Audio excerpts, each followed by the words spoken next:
이제 오늘 제가 로마서 8장을 세 번에 걸쳐 설교를 드리는 중에 첫 번째는 그리스도 예수 안에 있는 자에게는 결코 정죄함이 없다는 말씀을 드렸고, 두 번째는 하나님의 자녀로서 누리는 특권이 있다고 지난주에 말씀을 드렸습니다.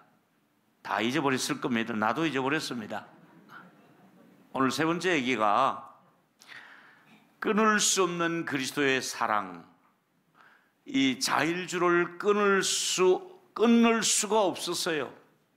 그렇게 매달려서도 손발가락이 그렇게 상하면서도 결국은 끊지 않고 둘 다 살아남은 이야기를 하면서 하나님과 우리 사이에도 끊을 수 없는 그 보이지 않는 연결된 줄이 있다는 사실을 오늘 우리가 말씀을 나누게 됩니다.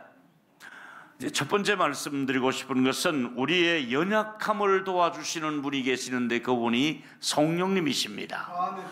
자, 이와 같이 성령님도 우리의 연약함을 도우시나니, 그러니까 우리는 하나님과 나 사이에 그 보이지 않는 줄이 있는데 그 줄로 언제 나를 끌어주시느냐 하면 내가 연약하고 지쳐 있을 때, 넘어지고 쓰러져 있을 때 하나님이 성령을 보내셔서 내가 너를 도와준다고 말씀하고 있습니다. 성령은 한마디로 말하면 우리의 연약함을 돕기 위해서 계시는 분입니다.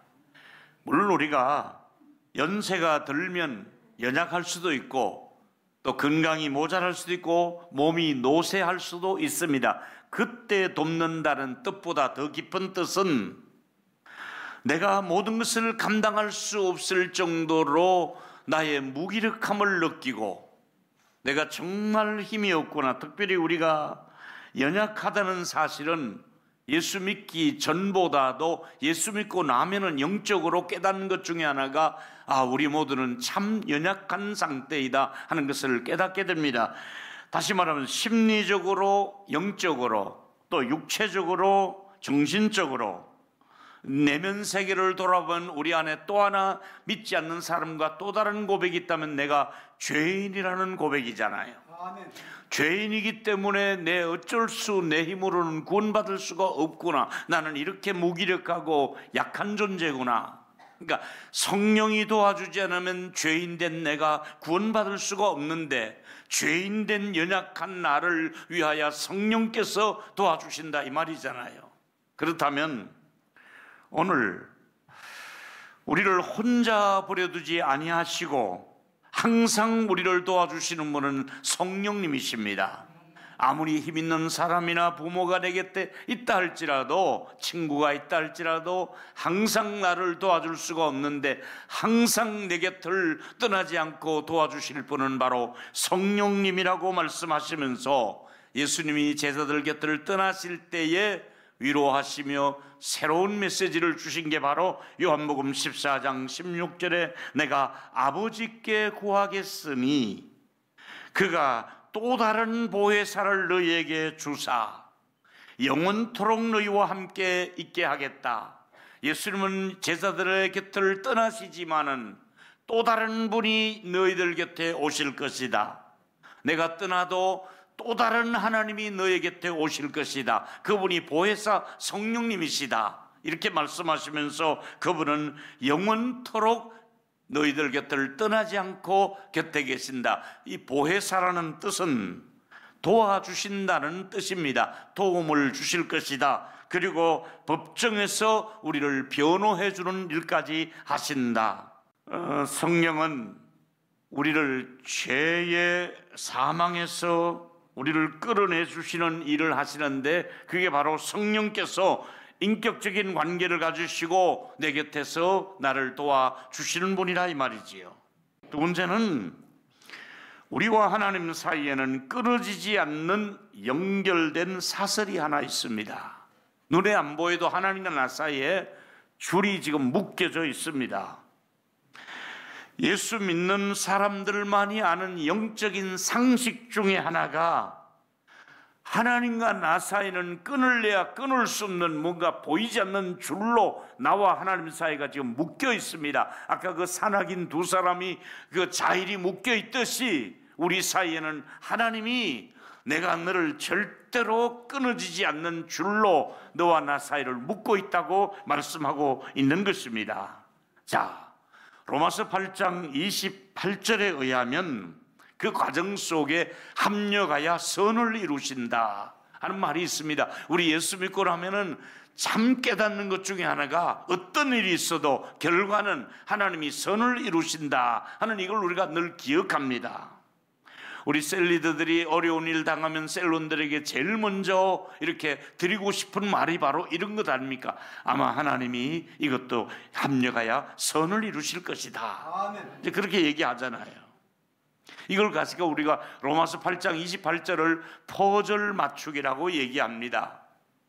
아이들이 퍼즐을 가져와서 상자를 탁 엎어놓고 이제 하나하나 그림책을 보면서 조각 하나를 들면 무슨 뜻인지 모릅니다. 이 퍼즐 조각 하나만 놓고 보면 이게 왜 이럴까? 그러나 그 어떻게 맞추다 보면 퍼즐을 쫙 다 맞춰놓고 나면 그림이 나옵니다. 모자이크처럼 그림이 나옵니다. 아, 이게 여기 들어가서 이렇게 되는 거구나. 애들이 그 3살, 4살 되면 퍼즐을 하면서 완성된 그림을 이렇게 쭉 놓고 흐뭇해 하는 것처럼 지금 여러분은 조각 하나하나를 볼 때는 이게 왜 이렇지? 이게 왜 이렇게 꼬이지? 이게 왜 이렇게 힘들어? 근데 이 퍼즐을 다 맞춰놓고 나면 아, 하나님께서 아하 이렇게 하시는 거구나. 오, 하나님께서 이 과정을 통해서 내게 이런 은혜를 주시는구나. 인생은 어느 시점에 가서 돌아보면 아, 하나님이 그때 내가 많이 배고픈 시절이 있었는데 그때 내가 무척 가난했는데 지나고 나니 하나님이 이런 선물을 내게 주셨구나. 예수님의 12제자 중에 베드로와 가룟 유다가 있습니다. 가룟 유다는 고의적으로 예수님을 배신했습니다. 팔아넘겼습니다. 아마 가룟 유다는 예수님을 부를 때 한 번도 내가 주님을 사랑합니다 하고 부른 기록을 찾아볼 수가 없었습니다. 그는 결국 예수님을 팔아넘긴 뒤에 양심의 가책을 받고 목매어 자살합니다. 그리고 그 줄이 끊어지며 또 바위에 떨어지며 그 배가 터지면서 파열되고 그렇게 비참하게 최후를 남기게 되지요. 그러나 베드로도 역시 예수님을 모른다고까지 저주하면서 도망을 쳤지만은 부활하신 예수님이 요한복음 21장에 그 바닷가에 다시 오셔서 만났을 때 질문한 게 그거 아닙니까? 베드로야, 너 나를 사랑하느냐? 베드로가 뭐라고 대답? 내가 주님을 사랑합니다. 내가 주님을 사랑하는 것을 주께서 아십니다 했을 때 내 양을 먹여라, 내 양을 먹여라, 내 어린 양을 치라 말씀하시면서 위대한 직분자로서 그에게 다시 재신임을 하며 이를 맡겨주는 과정을 우리가 잘 압니다. 여기서 베드로와 가룟 유다의 차이가 무엇입니까? 우리와 세상 사람의 차이가 무엇입니까? 세상 사람들의 입에서는 우리가 주님을 사랑합니다 이 고백을 평생 가도 한 번 못합니다. 그러나 우리는 수시로 매주일 내가 기도할 때마다 주님을 내가 사랑합니다, 주님의 뜻을 이루겠습니다, 이것이 가룟 유다와 베드로의 차이처럼 세상 사람과 우리의 차이는 우리가 주님을 사랑하는 주님의 백성들인 줄로 믿기를 바랍니다. 그게 다른 점이잖아요. 때로는 넘어졌지만은 베드로는 그 사랑 때문에 다시 일어나고 가룟 유다는 결국은 그 죽음에서 다시 돌아오지 못했습니다. 저와 여러분 공통점이 있다면, 오늘 이 자리에 계신 모든 분들의 공통점이 있으면 우리는 하나님을 사랑하는 자들이고 하나님은 우리를 사랑하신다는 사실은 분명한 줄로 믿기를 바랍니다. 절대로 누구도 풀 수도 없고 끊을 수 없는 사랑의 줄이 우리를 구원의 과정에 다 이렇게 연결되어 있다 이 말입니다. 여러분, 다시 말씀드립니다. 우리는 정말 하나님의 부름을, 예정을 받고 부르심을 받았고 의롭다 하심을 주셨는데 그 이유는 로마서 8장 37절에 사랑하시기 때문에. 왜 그렇게 했습니까? 우리를 사랑하기 때문에 내가 너를 예정했고 불렀고 의롭다고 영화롭겠다. 우리를 사랑하시는 하나님이 그 일을 진행하고 있습니다. 여전히 하나님 우리를 사랑하고 있다는 것을 믿기를 바랍니다. 세 번째는 이제 누구도 우리를 하나님의 사랑에서 끊을 수가 없다 하는 것이 오늘 말씀의 핵심입니다. 자, 일단은 우리가 31절부터 쭉 말씀을 조금 더 살펴봅니다. 31절 같이 시작. 그런즉 이 일에 대하여 우리가 무슨 말하리요? 만일 하나님이 우리를 위하시면 누가 우리를 대적하리요? 자기 아들을 아끼지 아니하고 우리 모든 사람을 위하여 내어주시니가 어찌 그 아들과 함께 모든 것을 우리에게 여기서 주시지 두 가지 아니하겠느냐? 결코 잊지 말아야 될 것은 그 누구도 우리를 대적하지 못하도록, 그 누구도 우리가 구원받는 데 있어서만큼은 대적할 자가 없도록. 두 번째, 나를 위해 아들도 아끼지 않고 내어주시면서 하나님이 나를 이렇게 위하시는데 누가 우리를 대적한다는 말인가? 저와 여러분을 위해서 아들을 주신 하나님입니다. 대적자가 없도록 합니다. 세 번째입니까? 그 누구도 하나님의 이 택하신 자들을 고발장도 못 올리도록. 마귀가 고소자잖아요. 참소자잖아요. 그런데 그 고발장조차도 접수가 안 되도록 로마서 8장 33절에 읽겠습니다. 시작. 누가 능히 하나님께 택한 자들을 고발하리요? 이미 법적으로 의롭다 하시는 하나님인데 왜 자꾸 사단아 고발장을 들고 오느냐? 내가 보니까 이미 무죄라고, 깨끗하다.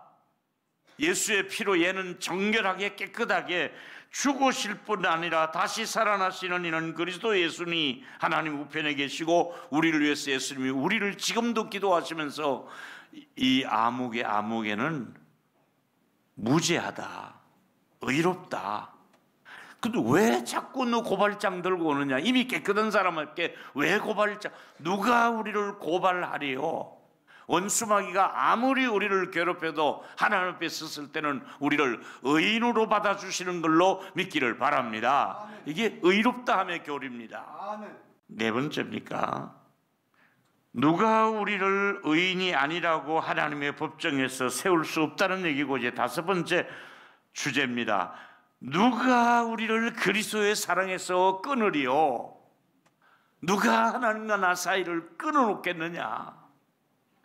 누가 하나님과 나의 관계에서 아무리 뒤틀린 일이 있어도, 상황이 좋지 않아도, 힘든 과정을 있어도 그 자일줄을 끊지 않고 끝까지 그를 구원했던 것처럼 하나님은 황금사슬로 우리를 묶어놓고 그 누구도 끊지 않는다고. 자, 로마서 8장 35절 39절까지 차근차근 읽습니다. 시작. 누가 우리를 그리스도의 사랑에서 끊으리요? 환난이 와도 권고해도 박해가 있고 기근이나 적시나 위험한 칼이 있고 종일 주를 위하여 죽음을 당하게 되어도 또 도살날 양같이 영을 받았나이다 함과 그러나 이 모든 일에 우리를 사랑하시는 마음은 어떻게 이깁니까? 넉넉히 이기느니라. 할렐루야. 조금 더 볼까요? 끝까지 시작. 내가 확신하노니 사망, 생명, 천사들, 권세자들, 현재일, 장래일, 능력, 높음, 깊음, 다른 어떤 기준으로도 우리를 그리스도 예수 안에 있는 하나님의 사랑에서 끊을 수 없으리라. 있어요, 없어요? 끊을 수가 없어요, 하나님이.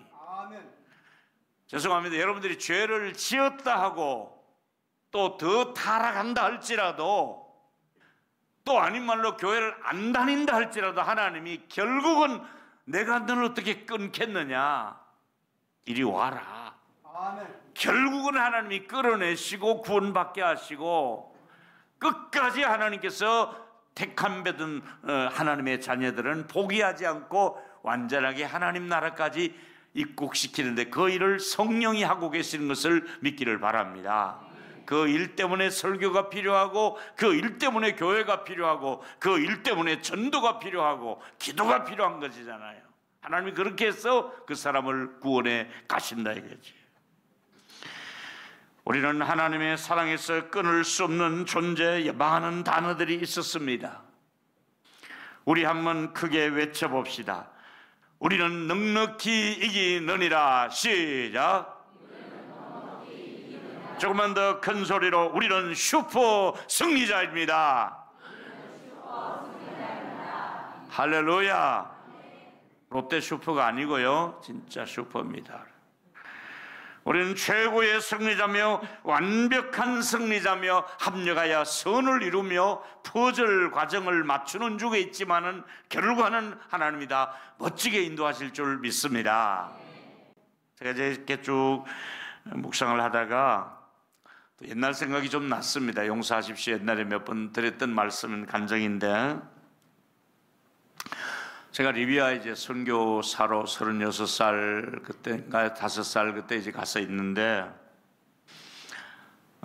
이제 아내가 그 사과를 보내달라고 얘기했으면 공항에서 이제 사과를 하나 주워서 집에 왔는데, 제 장모사하고 같이 있을 때인데 이 사과를 이제 내가 차를 파킹하고 들어가니까 벌써 깎아가지고 잘라 무는데 이게 반을 자를 수 있잖아요. 근데 이 최 목사가 자기가 좀 두껍고 씨도 그쪽으로 가 있고 여기 크게 저거 잘랐더라고. 내건 얇고. 그래서 내가 막 성질을 부리면서 왜 똑바로 이렇게 안 자르고 니건 두껍고 내게 얇으냐. 그렇게밖에 안 되네 그러더라고. 안 되기는 네가 욕심이 많아가지고 막 싸웠습니다. 사과 반쪽을 먹고 나니까 막 아프리카에서 그 사과 가을에 반쪽을 먹고 나니까 막 사과가 막 씨도 이제 그걸로 먹고 이랬어요. 그 깡알이 나온 것도 다 먹고 이랬어요. 근데 그 편지를 했더니 집사람이 사과를 보내주는 거예요.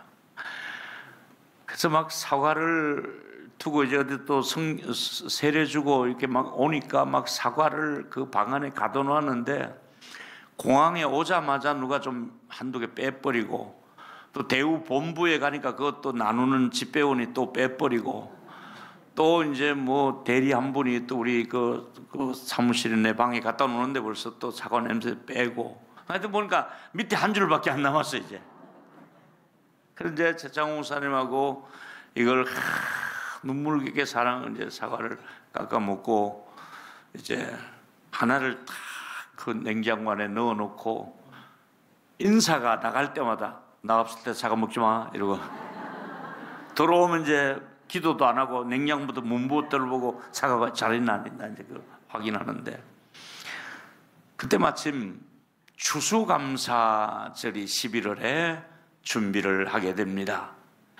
근데 마침 내가 아까 우리 영구장로님께 확인했는데, 장로님이 계셨던 그 오천이라고 하는 5천 세대를 짓는 그 큰 아파트 짓는 거기에 이제 우리 장로님을 거기서 제가 만났지요. 이제 그때는 막 대리 때인데, 그래서 이제 거기서 5천 세대에서 우리가 그 교회가 그 중에 제일 잘 지어놨습니다. 이렇게 돔식으로 잘 지어놔서 여기서 우리 추수감사 연합 예배를 한번 드리자. 좋습니다. 그래서 전부 다 이제 각 회사 대표들 오라 그래가지고 회의를 해서 연합 예배를 드리기로 그렇게 결정을 했습니다. 근데 문제는 두 가지. 그 각 현장에 있는 사람들을 버스로 500명쯤 모일 것 같은데 실어올 버스가 준비돼야, 버스가 하여튼 준비돼야 됩니다.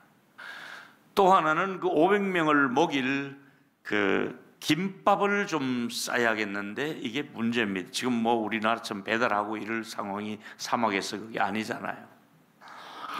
근데 마침 냉장고 문을 열고 사과를 냄새를 맡고 있던 제가, 야 이거 가지고 삼성의 부장님을 찾아가자.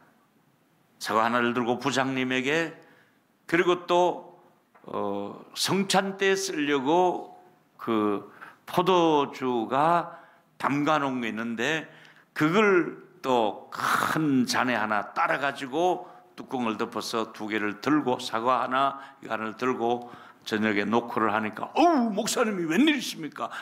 내가 이거 한국에서 왔는데 부장님 드시라고 내가 쫙 드리니까 이분이 막 사과를 막 드시지를 못하고 막 냄새만 맡고 있는 거예요.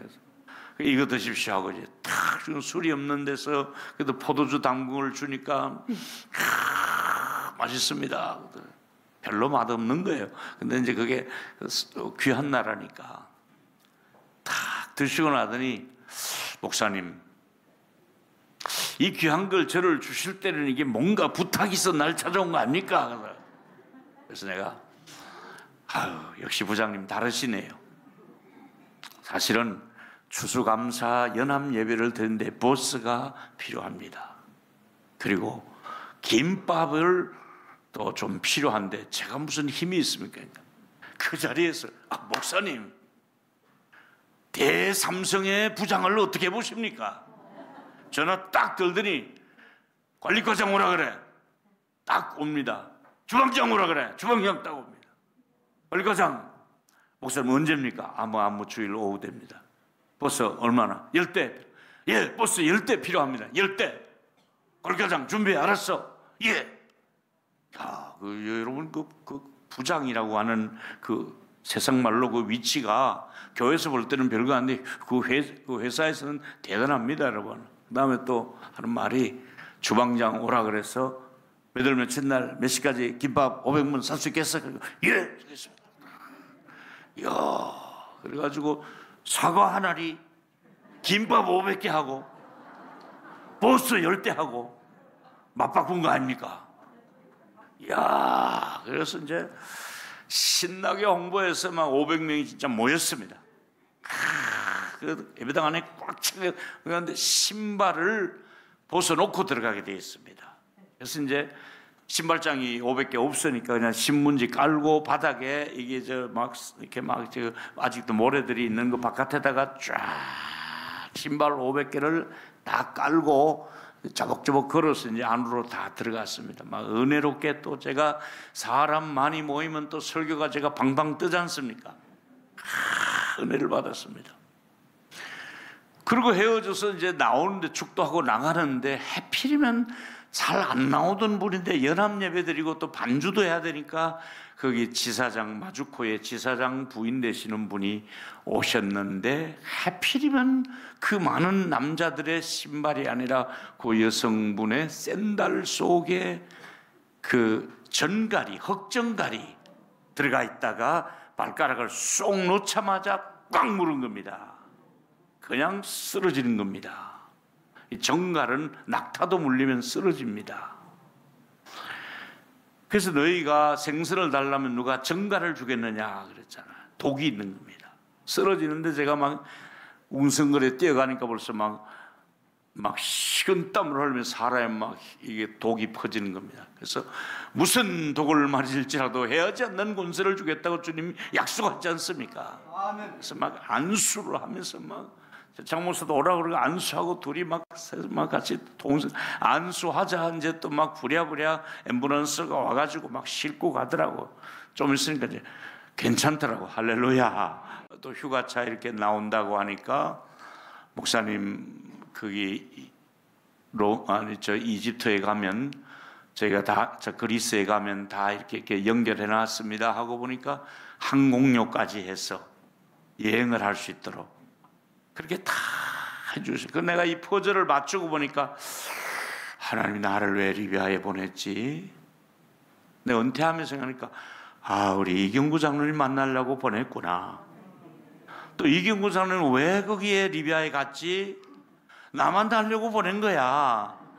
그리고 와서 교회 지어라고. 할렐루야. 안 그러면 강남 중앙교회까지 어떻게 오겠어? 나군사님이 그때는 거기 어른인데.